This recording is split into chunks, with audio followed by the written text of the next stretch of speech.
the meeting by acknowledging that Niagara region is situated on treaty land. This land is steeped in the rich history of the First Nations, such as the Haudenosaunee, the Haudenosaunee, and the Anishinaabe, including the Mississaugas of the Credit First Nation. There are many First Nations, Métis, and Inuit people from across Turtle Island that live and work in Niagara today. The Regional Municipality of Niagara Police Services stands with all Indigenous people, past and present, in promoting the wise stewardship of the lands in which we live. I'll do a roll call. Just declare that you're here. Member D'Angela. Here. Member Eek is not on yet. Member Gale. I'm here. Member Gibson. Present. Member Lawson. Present. And Member McKendrick. Present. Thank you. Are there any conflicts of interest today? No. Adoption of the minutes. There's no minutes. I have no report. Chief, you don't have a report, I don't believe. No, I do not. Thanks, Chair. Okay. No presentations, we have one consent agenda. 7.1, the Niagara Region 2022 operating budget. Letter dated November 8th from Anne Marie Norio, Regional Clerk, providing the board with notice of the motion passed by the Region's Budget Review Committee of the Whole at its November 4th, 2021 meeting with respect to the direction of the BRCTOW that the service remove $500,000 from the budget as proposed and provide a revised budget further consideration by BRCTOW at its November 25th meeting. So I'm going to have members Gibson and Lawson move this. And I'll open it up to staff. Thank you, Chair Steele. Good morning, board members. I believe the report that's been prepared by our finance manager, Ms. Laura Rulo, is self-explanatory and specifically addresses the motion from Regional Council to provide a revised budget, removing $500,000 from the 2022 proposed operating budget. As you'll see outlined in the report, the reduction of $500,000 does come with risks to the board's overall capital investment and capital funding asset management strategy, as well as the strategy that was developed to offset the impact of the 2 additional salary days that the service will experience in 2024, which will result in about $1 million of added pressure to the 2024 operating budget. That said, the revised 2022 operating budget that's before you today ensures that the service has the necessary resources in place to adequately and effectively serve our community. As well, the revised operating budget remains aligned with the themes that were identified during the strategic planning process and the board's commitment to organizational excellence, maintaining a sustainable and healthy workplace, and fiscal management. As articulated in our original board original presentation to the board, and again to Regional Council, when we speak to organizational excellence, it's with the understanding that we must invest in our human resources to ensure that we have a healthy and sustainable workforce. The 3 areas of focus are all interconnected and ultimately come together to ensure that we're positioned to deliver our commitment of public safety to our community. I'll conclude my comments at this point, Mr. Chair, and would certainly invite any questions that the board may have regarding our revised 2022 operating budget. Thank you, Chief. So first, before we get into that, because this is really just receiving this letter, so with members Gibson and Lawson moving it, that the information be received, I'll go with that first, and then we'll go into the new business with the actual budget with regards to what you have just described. So all in favor of receiving the letter from the region? That's carried. So then under new business is 8.1, same information is moved by members D'Angela and Eek. And the motion is that the board approve the revised 2020. Mr. Chair, may I move this motion if you don't mind? Yeah, okay. So I'll Thank have member Gale and member Eek, then that's fine. That's all right. That the board approve the revised 2022 operating budget for the police service and board resulting in a total net expenditure budget before indirect allocations of $168,377,688. And further, that the revised 2022 operating budget for the police service and board be submitted to the regional council for approval. So everybody heard what the chief said. I'll go to questions. I'll go to member Gale first. Thank you, Chair, and thank you for allowing me to move that.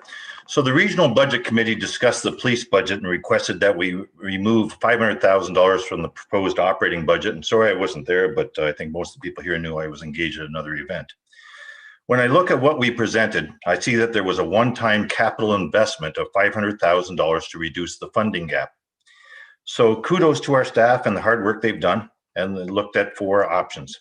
Of the 4 options, our staff are recommending to reduce the proposed one-time contributions to capital reserve by $500,000, realized from the compensation savings of budgeting 1 less salary day in 2022. This is a good option, and I thank the police chief and staff for trying to achieve this goal.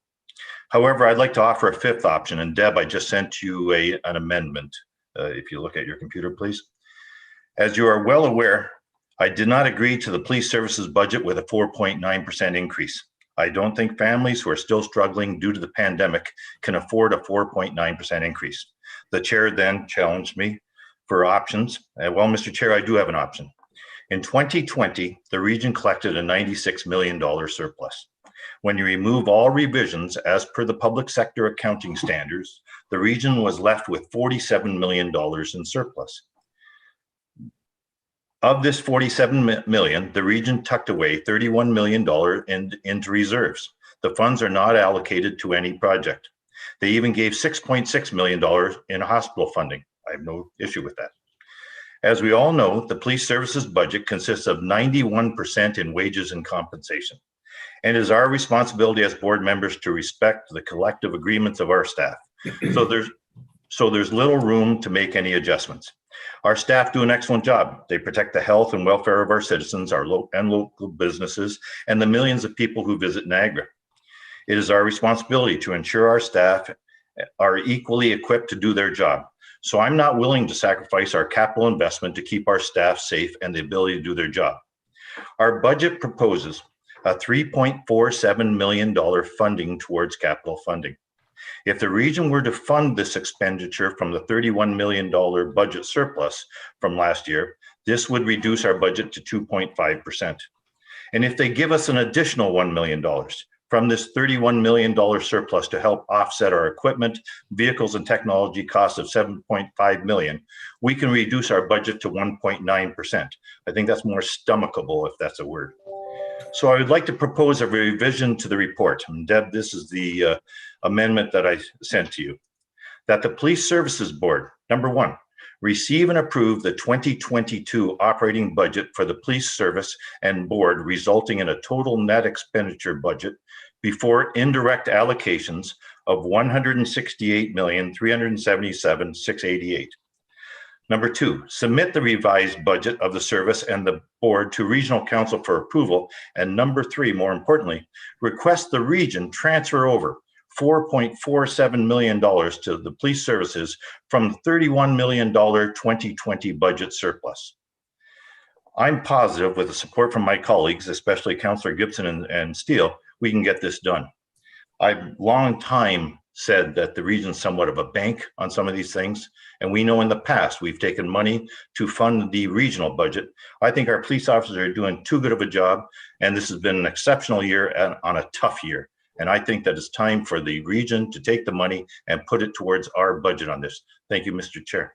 Also, I know you're going to ask the chief to comment on this. I don't think he should be put into a precarious position to take a stance on this because it's our budget. I'm not saying not for the chief to comment on this.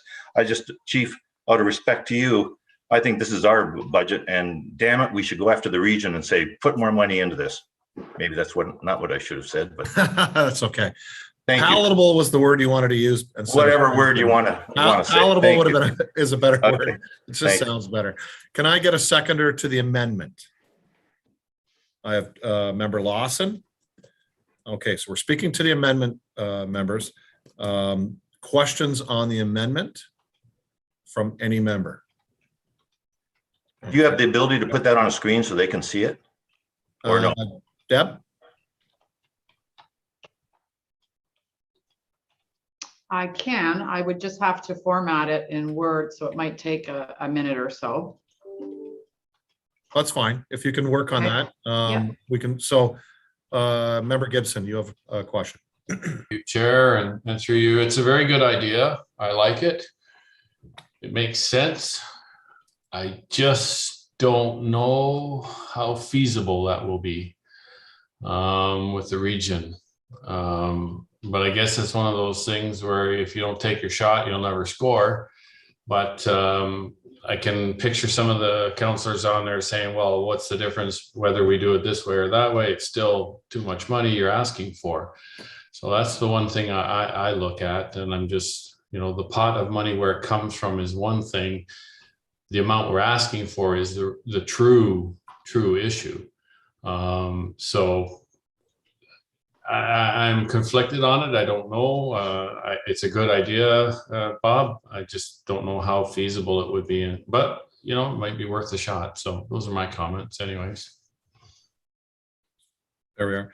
Thank you, member Gibson. Member Lawson? Yes, I support the proposed amendment, and the reason being, when you look at the budgeting, $3.7 million of the amount that we originally asked for, sorry, I think it was 3.7% is regarding salaries and wages and things that are within the collective bargaining agreement and outside of our control. What I'd like to see the region do, and they should understand this because they've obviously done many budgets, they should be providing guidance to the board in the sense of what is outside of our control. So outside of our control is the extra pressures. So anything above and beyond the 3.7. For example, if 2% was the guidance, I can see them coming back and maybe saying for the police board, maybe instead of the 2%, maybe we get 1.8, maybe 1.9, or maybe we get the 2%, but that's outside and above the salary impact. So I agree with member Gale as far as going back to the region and saying, this is realistic. This is our pressures. These are what we need. And given the fact that the salary and wages are within the collective bargaining agreement process, and that's under a rigorous process as well. I'm supportive of the change that member Gale is suggesting.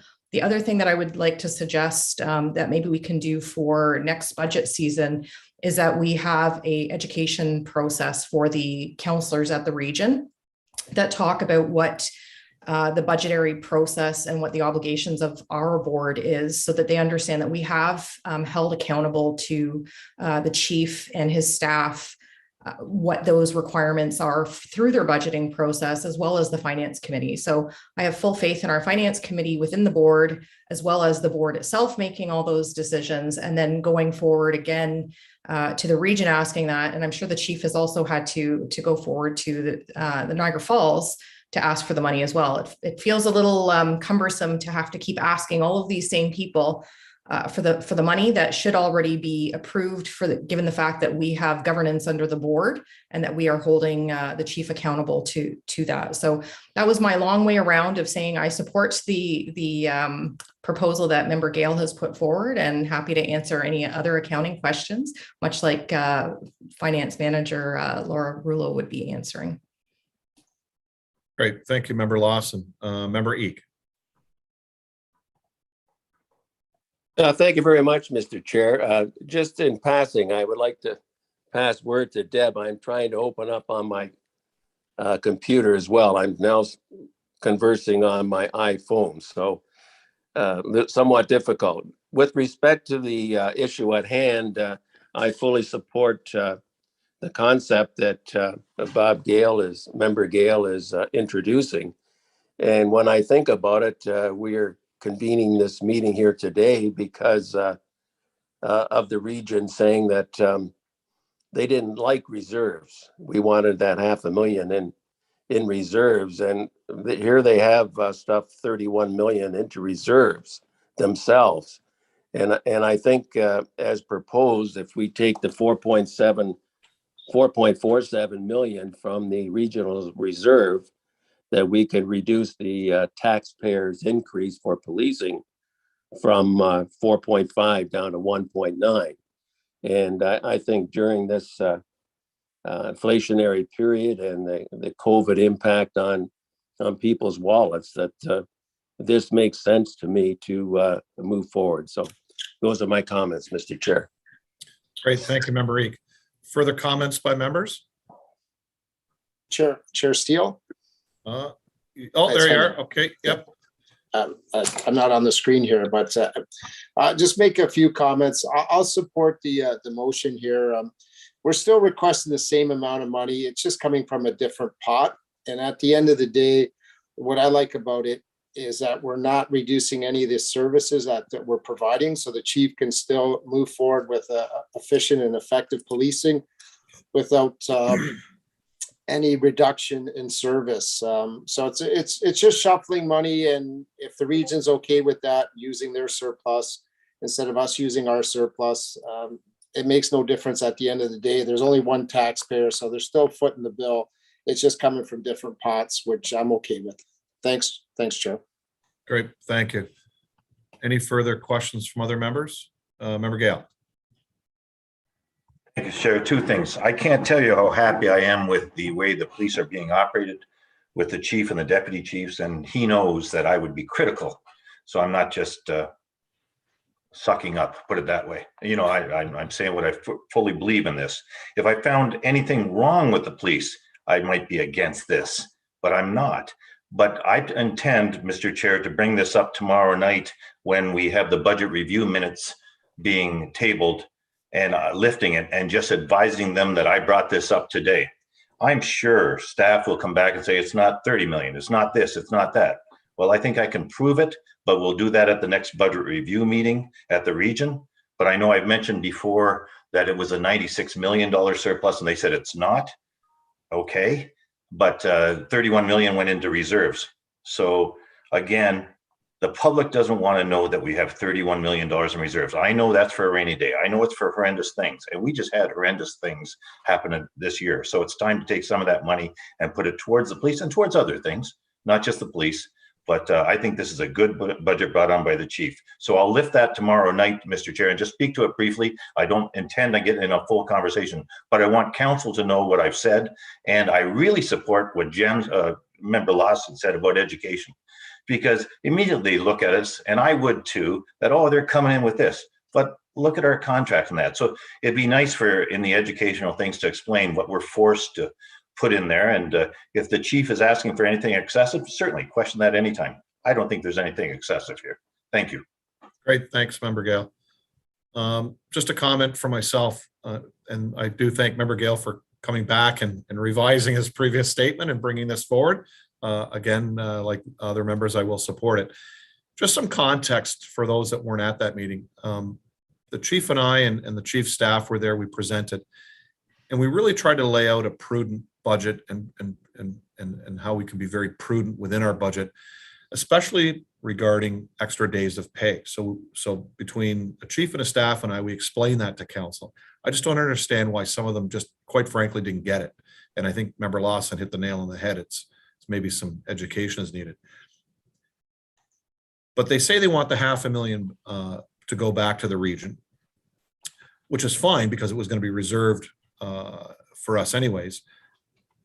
I don't agree with it, but I mean, it's not that it's going to affect our budgeting for this year and the programs that we offer. However, it is prudent to keep it in our reserves so that in 2024, when we have $1 million extra pay to go out, I can just see if the same people are at the region as they are today, going to stand up and argue the same thing, that why are you coming to us for $1 million when we could have put this money away in reserve so that it does, that we're not coming back hat in hand. I really don't understand it. As somebody that runs a business, to me, you look at the police services, it's a prudent way to move yourself in the future so that you're not always going back to the region for the money. So I was a little annoyed, quite frankly, by some of the questions that evening on this. And again, you know, you've got a regional council that spent about an hour and a half on two other budgets that were almost 6% increases. Ours was the 4.9, yet they spent very little time on those. Nobody questioned on why they were higher than the 2%, which quite frankly, why we're giving our ABCs a 2% number when inflation at the beginning of the year was somewhere in around 3%, and as of that meeting was in and around 4.5% to 5%, which was released by the Bank of Canada. So even on the inflation side, we're not even keeping up with inflation on certain things. And again, we all know that the majority of our money goes towards pay and benefits. And then the other things that we put in are for the greater good of the public with regards to how the police service works, how it operates, across Niagara. I was a little flabbergasted by some of the comments, and quite frankly, I just think some people just don't get it, or they have it in for the police service. I really believe that, but that's fine. If I will approve this, and let's hope it gets approved at regional council. But on this 500,000, if it went back to the region, if that's what we decided today, I would be asking them to be putting it in a reserve if they want to keep it in their reserve, knowing that we're going to come back for it from this year, next year, and then into 2024 when we have 2 extra paydays. So this does get there in a roundabout way.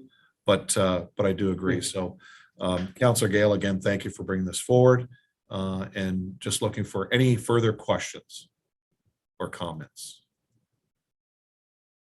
Okay, seeing none, everybody can see the amended motion there, because I'm going to have Deb bring all of you up so I can see everybody vote. So Deb, if you can bring the full screen of us up. Thank you. So seeing no further questions, Chief, you're fine not to comment? You're good with that? Mr. Chair, I'd like to know if this is unanimous or not. So if you want a recorded vote, that's fine. If not, you can go thumbs up with everybody or whatever. Yeah, we'll go. Yeah, everybody raise their hands. Chief, go ahead.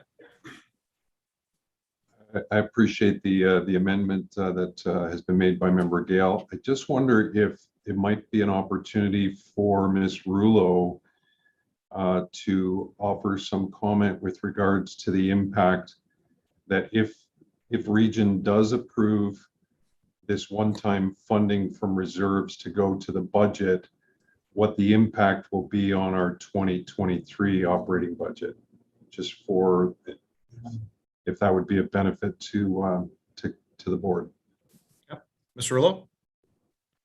Through to the chair. So I just want to remind everybody that transfers in from reserves tend to be one time only.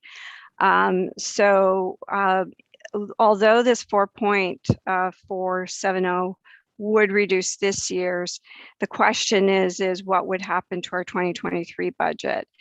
Because in order to reduce our base by 4.470 million would require the region to continue to fund that reserve transfer for every year into perpetuity, or give us back an increase of 4.4 million in 2023.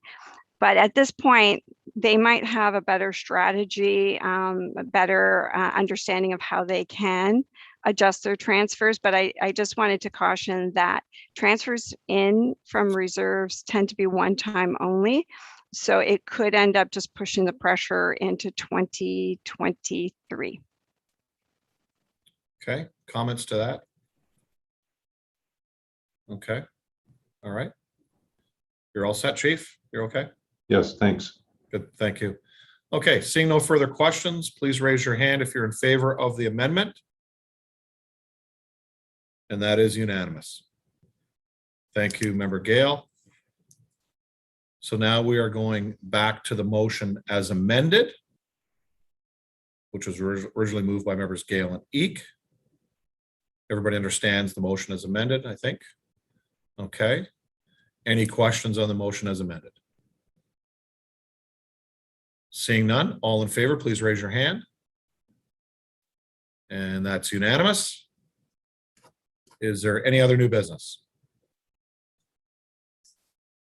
There are no in-camera reports. Okay, so we're going to move to adjourn this, and we will meet. We have to go out of this and come back into caucus. Let's go right out and right back in, guys, because I know member Gail has to leave, so we get as much on the next one done as possible. So as soon as you get out of this one, give yourself a